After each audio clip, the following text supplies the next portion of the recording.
네, 오늘 하나님께서 우리에게 주시는 말씀은 마태복음 14장 22절부터 33절까지 말씀입니다. 마태복음 14장 22절부터 33절까지 말씀입니다. 제가 읽습니다. 예수께서는 곧 제자들을 재촉하여 배에 태워서 자기보다 먼저 건너편으로 가게 하시고 그동안에 무리를 헤쳐 보내셨다. 무리를 헤쳐 보내신 뒤에 예수께서는 따로 기도하시려고 산에 올라가셨다.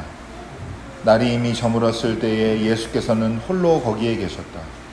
제자들이 탄 배는 그 사이에 이미 육지에서 멀리 떨어져 있었는데 풍랑에 몹시 시달리고 있었다. 바람이 거슬러서 불어왔기 때문이다. 이른 새벽에 예수께서 바다 위로 걸어서 제자들에게로 가셨다. 제자들이 예수께서 바다 위로 걸어오시는 것을 보고 겁에 질려서 유령이다 하며 두려워서 소리를 질렀다. 예수께서 곧 그들에게 말씀하셨다. 안심하여라. 나다. 두려워하지 말아라. 베드로가 예수께 말하였다. 주님, 주님이시면 나더러 물 위로 걸어서 주님께로 오라고 명령하십시오. 예수께서 오너라 하고 말씀하셨다. 베드로는 배에서 내려 물 위로 걸어서 예수께로 갔다. 그러나 베드로는 거센 바람이 불어오는 것을 보고 무서움에 사로잡혀서 물에 빠져 들어가게 되었다. 그때 그는 주님 살려주십시오 하고 외쳤다. 예수께서 곧 손을 내밀어서 그를 붙잡고 말씀하셨다. 믿음이 적은 사람아, 왜 의심하였느냐? 그리고 그들이 함께 배에 오르니 바람이 그쳤다. 배 안에 있던 사람들은 그에게 무릎을 꿇고 말하였다. 선생님은 참으로 하나님의 아들이십니다. 이는 하나님의 말씀입니다. 하나님 감사합니다. 네, 우리 함께 인사 나누고 시작하겠습니다. 우리에게는 이야기가 있습니다. 인사하겠습니다. 이야기가 있습니다. 어떤 이야기냐? 지나고 나면 어려운 일, 힘든 일도 다 좋은 기억만 남는다 이런 말도 있고, 의지적으로도 좋은 경험만 하시기 바랍니다. 상처받았던 거, 또 다른 사람 상처 주었던 거 자꾸 꺼집어내서 지금 불행하게 만들지 마시고, 흘러간 것은 그냥 흘러간 대로 내버려 두시고 좋은 기억들을 많이 떠올리시고 그 이야기를 많이 갖고 계셔서 오늘 사는데 스스로도 격려하실 수 있는 여러분 복된 삶 되시기를 주님의 이름으로 축원합니다. 오늘 성령 강림의 11째 주일은 마태복음 14장 22절부터 33절까지 말씀으로 제목은 경랑 속의 예수라고 정했습니다. 여기 보면은 지난주 말씀과 연결이 되는 이야기인데요. 지난 주일에 우리가 오병이어의 기적을 살펴봤습니다. 기억나시죠? 그 일 있은 이후에 일어난 직후의 그 일이고요. 예수님께서 지난번도 그러셨지만 지난주 본문에서도 그러셨지만 계속해서 홀로 있으려고 하신다는 것을 의지적으로 그런 걸 여러분 성경 보면은 이제 보실 수가 있습니다. 여기서도 오늘 말씀에 예수님께서 제자들을 재촉하여서 배에 빨리 태워 보내버렸단 말이죠. 그리고 혼자 남았고, 그리고 이 무리들도 다 돌아가게 하고 일부러 혼자 계십니다. 왜 혼자 있었는지는 정확하게 기록되어 있지 않지만 혼자 있으려고 하셨다는 예수님의 의지는 어느 정도 읽을 수가 있고, 그리고 그 의지가 예수님 어떤 시간이랑 연결되냐면 어떤 시간이 연결돼요? 기도하러 가시는 시간이랑 연결이 됐다라고 하는 겁니다. 어찌됐건 이유를 정확히 모르지만 제자들을 제초까지 해서 먼저 보내시고 끈질기게 따라다니는 무리들을 일부러 다 돌려보내고 나서 예수님께서는 산에 올라가서 기도하십니다. 그리고 한 가지 또 우리가 모르는 사실은 뭘 위해서 기도했는지입니다. 그러니까 기도의 내용이 나오지는 않고 홀로 계셔서 기도하러 가셨다는 사실만 기록되어 있는데요. 기도하시고 싶어서 홀로 남았는지, 홀로 남은 시간을 기도를 하신 건지, 홀로 있고 싶었는데 정확히 알 수는 없어요. 그러나 인간적으로 보면은 충분히 혼자 있고 싶을 정도의 지금 사정 가운데 있다는 것을, 상황 가운데 있다는 것을 여러분 기억하시기 바랍니다. 지난주 오병이어 말씀 직전에 무슨 소식 들었다고 그랬어요? 예수님께서? 그렇죠. 세례자 요한이. 제가 이제 위기의식을 느끼네요. 원래 이렇게 뭘 여쭤봐도 몰라야 제가 이제 마음 편하게 하는데 자꾸 기억하시면 제가 이제 긴장해야 되는데. 세례자 요한이 비참하게 죽었다는 소식을, 그리고 그 세례자 요한을 장례했다는 소식을 세례자 요한의 제자들로부터 들었어요. 근데 제가 지난주에는 그 말씀까지만 들었는데 그 직전에는 무슨 일이 있었냐? 여기도 별로 안 좋은 경험이 있어요.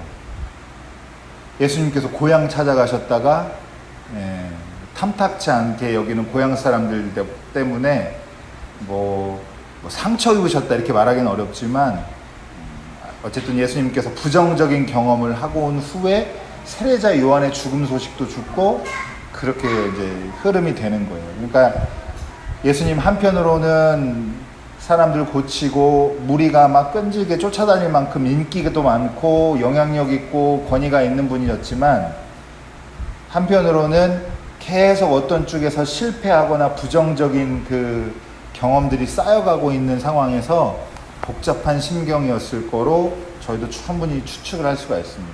예수님의 인간적인 면모에 대해서는 정말 예수님께서, 그러니까 한마디로 말하면 혼자 있고 싶었겠다, 혼자 있고 싶으셨겠다라고 하는 거예요.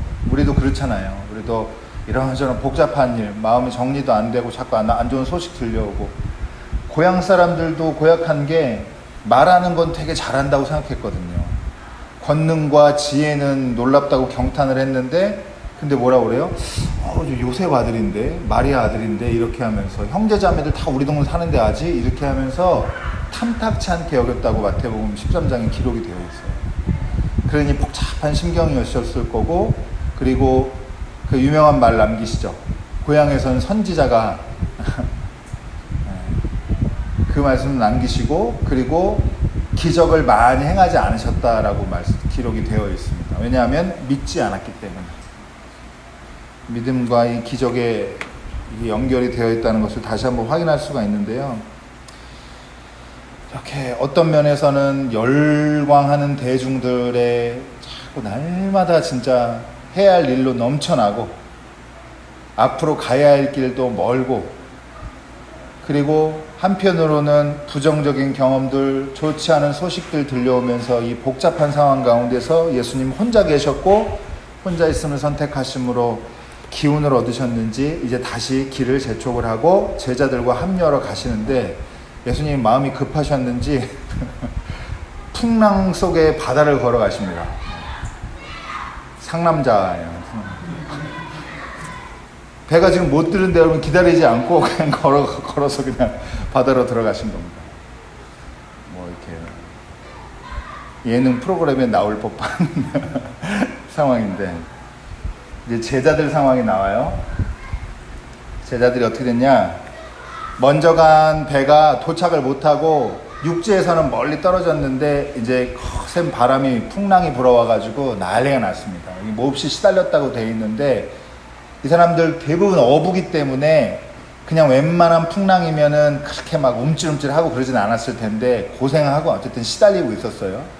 근데 태풍보다 더 무서운 게 찾아옵니다. 더 무서운 게 뭐예요?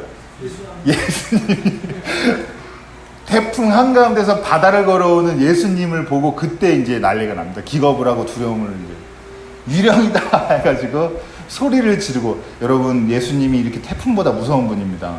예수님 어디 골목길에서 마주치시면 조심히 마음 잘 챙기시고요. 태풍에는 겁났다는 얘기가 기록이 안 돼 있는데 시달리기만 했다. 죽겠네, 바람 때문에 힘들다 이랬는데 예수님 보고 무서웠어요. 근데 자세히 보니까 원래 예수님인 줄 몰라보고 무서워했던 게 아니고 예수님인지 알아봤는데도 무서웠던 거예요. 잘 읽어보면은. 그래서 예수님이 이제 말씀을 하십니다. 안심하라. 이게 너무 놀라고 막 유령이다라고 난리를 치니까 나다 해가지고 안심을 시킵니다. 두려워하지 말라고. 예수님 참 자주 말씀하시는 거죠. 두려워하지 마라. 어느 때나. 여러분 서로 뭐 여튼 잠깐 딴 길로 가는 것 같지만 자주 두려워하지 말라고, 안심하라고 옆에 사람들도 다 많이 격려해 주시면 살기 바랍니다. 어쨌든 이때 베드로가, 저는 풍랑 속에 바다로 걸어가신 예수님도 잘 이해가 안 되고, 왜 이토록 홀로 있고 싶은지도 추측은 하지만 잘 모르겠고, 예수님이 무슨 기도를 하셨는지도 말씀드린 대로 정확히 알 수 없지만, 궁금하지만 잘 모르지만, 더 가장 이 본문에서 이해가 안 가는 건 뭐냐? 베드로는 왜 이렇게 하는 걸까라고 생각해요. 예수님인 걸 확인하고 예수님이 안심하라고 그랬더니 뭐라 그래요? 예수님이라면 저보고 좀 오라고 해주십시오, 이렇게 얘기를 하고, 왜 이러는 걸까요, 베드로는? 베드로는 왜 이렇게 성격이 이럴까요? 독특한 분이에요. 물론 저희 존경하는 우리 베드로 사도님에게 우리가 함부로 말하면 그렇지만, 여러분 이해가 가세요? 풍랑 중에 뱃속에서 시달리고 있다가 예수님이 유령인 줄 알았는데 예수님이 안심하라고 해서 다 이제 정리가 돼가려고 하는 상황인데, 굳이 거기다 대고 예수님, 주님이시면 저를 오라고 해주십시오, 이렇게 얘기를 한단 말이에요. 이성적으로 한 말은 아닐 수도 있겠다 생각이 드는데요. 근데 여기에 이제 놀라운 게 있습니다. 베드로가 그래서 바다로 가죠. 예수님도 대단해요. 예수님도 베드로의 선생님을 하실 정도로 대단하신 분이에요. 제가 이렇게 돌발 상황에 당황하지 않으시고, 그래 와라 그럼. 그래서 바다로 가시는데, 바다로 가는데 이제 어떻게 되느냐? 바다로 갔는데 바람이 너무 심하게 불고 파도가 치고 그러니까 겁났겠죠. 그래서 몇 걸음 가다가 물에 빠지게 됩니다. 그래서 예수님 살려주십시오 해가지고 예수님이 손을 내밀어서 베드로를 구원해 주십니다. 여러분, 놀라운 면이 뭐냐? 베드로는 뭐 이런 거 보면 뭐 성격 행동주의자고 뭐 성격도 급하고 막 그런 느낌이 들잖아요. 약간 한국 사람 쪽인가 보겠는데. 제가 어느 날 그 생각해 봤는데, 예수님 제자들 중에, 이 배에 탄 여러 사람들 중에, 아니 인류 통틀어서 예수님 빼고 바닷물이 발바닥에 닿는 감촉을 느낀 유일한 사람입니다. 여러분 한번 해보고 싶지 않으세요? 빠지지 않고 바닷물에 몇 걸음이라도, 한두 걸음이라도. 여러분, 인류가 지금은 비행기가 다 있지만 그토록 날려보려고 노력했잖아요. 잠깐이라도 날고 싶어서 오랫동안 실험하고 그렇게 했는데, 마찬가지로 이런 특별한 경험 한 사람은 베드로밖에 없고요. 그리고 이게 이제 제일 중요한 거는 그 바다의 촉감을 느꼈다는 것보다 더 중요한 건, 베드로는 이렇게 늘 경험을 통해서 예수님 만납니다. 베드로는 경험을 통해서 예수님, 그래서 배에 올라서 태풍도 잠잠해지고 그랬을 때 진짜 참 하나님이신 걸 깨닫고 다시 고백을 하잖아요. 예수님이 어떤 분인지 머리로 알고 습관으로 알고 남이 말해준 대로 아는 게 아니라, 예수님이십니까? 그럼 저 오라고 하세요. 저 가겠습니다. 와라. 또 갑니다. 또 가서 빠져요. 빠지고 다시 건짐받고, 이러는 과정을 통해서 예수님을 알아가고 경험하고, 그러니까 여러분 교회의 반석이 되는 겁니다.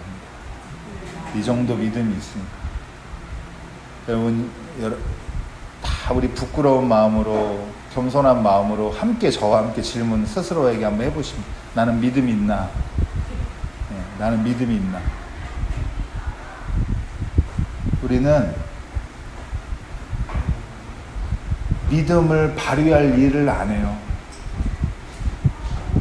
우리는 안전빵으로 가는 길을 어떻게 하나님이 찾아줄 거라고 생각하지, 우리는 저 부르세요, 갑니다, 살려주세요, 이런 거 안 한단 말이에요. 우리 시대에는 믿음이 필요한 일을 하지 않기 때문에 정말로 믿음이 점점 사라져가는 그런 시대가 됐습니다. 여러분, 그래서 오늘 말씀드리고 싶은 건 뭐냐? 예수님 어디 계시냐? 경랑 속에 계십니다. 이 말을 뒤집어 보면요, 여러분, 제자가 되려고 그러면 대가를 지불해야 돼요. 아무 일도 없고 예수님 제자 되고 평온하고 승승장구하고, 여러분 제가 이거는 제 경험의 한도 내에서 말씀드리지만 다 뻥입니다. 이런 신앙 고백, 이런 간증 하나도 믿지 마세요. 지금 그렇다잖아요. 네, 지금 난리 난 거예요. 여러분, 믿음이 필요한 순간들을 거절하지 않고 그걸 아멘하고 가고, 그러다 위기도 만나고 그 대가를 지불하면서 알게 되는 분이 예수님이고 하나님입니다. 저도 가만히 오면서 차에서 어저께부터 생각을 해봤는데, 제가 참 말하기가 요새는 부끄러운 말씀이라고 생각이 많이 들었어요. 저도 사실은 몸을 많이 했거든요. 몸을 많이 했는데 막 직업도 휙휙 바꾸고 그러느라고 이제 가족이 많이 힘들었죠. 막 지역도 바꾸고 직업도 바꾸고, 네, 막 지금 사는 집이 제일 오래 살았는데 이제 3년 차고 2년 이상 살아본 집이 없습니다. 6번, 7번 이사했으니까, 결혼하면서. 근데 지금 저의 그냥 인간적인 솔직한 마음은 편안히 쉬고 싶어요. 더 무슨 일 없고 변화 없고 안정적으로 살고 싶은 마음이 점점 더 강해지거든요. 근데 인간의 기본적인 욕구예요. 그러나 한편으로 이런 말씀 보면서 자꾸 저도 되돌아보게 되는데, 여러분, 예수님 믿고 안정감을 추구한다 그러면 오류를 범하고 있는 겁니다. 예수님 믿으면 대가를 지불하고 예수님 알게 됩니다. 여기에 더 가까워요. 여러분, 그러니 실패 두려워하지 마시고, 특히 우리 이제 저희 또래 이제 젊은 분들, 여기 청년분들, 실패를 두려워하지 마시고 믿음으로 날마다 사시기 바랍니다. 하나님, 저는 넓은 길이 좋아요. 네. 바다는 왜 갑니까? 우리 도로로 가시죠. 이렇게. 하나님 계획이 그런 게 아닐 수도 있다라고 여러분 생각하시기 바라고, 이런 모험담, 경험담의 이야기를 가지는 것이 결국에는 우리 삶이 풍성해지고 더 단단해진다는 것을 여러분들이 이미 잘 아실 겁니다. 얘기할 거리가 없는 사람 얼마나 심심해요. 네. 그러나 나 젊었을 때 고생도 해봤고요. 이런 일도 겪어보고 저런 일도 겪어보고. 그러나 여러분, 지금 돌아보니까 거기서 인생 끝나지 않았고 어떻게 하세요? 다 지금까지 오셨단 말이죠. 지금도 힘든 일이 있죠. 다 있습니다. 더 힘든 분도 있고 더 힘든 분도 있고 조금 덜 힘든 분도 있고 다 다릅니다. 그러나 여러분, 우리가 겪는 일 자체를 두려워하지 마시고, 이 안에서 경험을 통해서 하나님 만나게 된다는 사실에 대해서 좀 희망을, 소망을 가지시고 여러분 사시기 바랍니다. 믿음을 얻는 방법, 확인하는 방법은 다른 거 없습니다. 믿음이 필요한 일을 선택하고 실천하는 것밖에 없어요. 내가 믿음이 있나 없나. 여러분, 경랑 속에 계신 예수님, 사실은 이게 무슨 말이냐면요, 태풍 걸어온 게 이게 핵심이 아니고 이제 예수님과 하나님 나라가 겪게 될 일을 다 넘겨서 볼 수 있도록 해주는 이야기입니다. 예수님 결국 어떻게 되세요? 이렇게 하고 안 좋은 예감은 틀린 적이 없죠. 네. 쭉쭉쭉 이렇게 더 힘들고 어려움 겪어서 결국에는 십자가에 못 박혀 죽으시게 되고 제자들 다 핍박받고 고난받고 이렇게 됩니다. 그러나 그 길이 이런 믿음으로 경험하고 하나님 알게 된 사람들한테는 그 길이 후회되는 길이 아니라 내가 믿어가지고 망했다 이런 길이 아니라, 그 길을 걸어온 그 여정 자체가 나중에 돌아보면 다 하나님의 은혜인 줄로 믿습니다. 저와 여러분이 이런 믿음의 모험담, 믿음의 도전으로 다시 한번 오늘을 새롭게 만드는 그런 삶을 한번 꿈꿔보시길 바라고요. 무엇보다도 그런 걸 통해서 하나님께 기억되는 여러분 되셨으면 좋겠습니다. 축원합니다. 기도하겠습니다.